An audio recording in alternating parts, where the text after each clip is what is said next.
Kıştın bir gününde kile.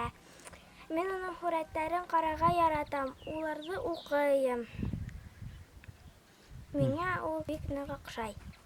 Bizin jurnal okusularga nende tileklerin var ne? Akıllı buhunlar. Akıllı buhundar, inelerin, otaların tınlahanlar. Beğenekinde bağlar biknak hira okey. Köbürek yadılhanlar amanattırga. Huretlerin gine tügül, bizi de şiğirlerin, ekiyetlerin okahanlarını. Şunu dileyim. Bigrak kazaklı amanat. Min uydum elekten yadılıp okuyayım. Mine biknak okşay amanat. Beyde yerlayda minin kadam. Huretinde tüşüre. Bir gelip huretinde tüşüre.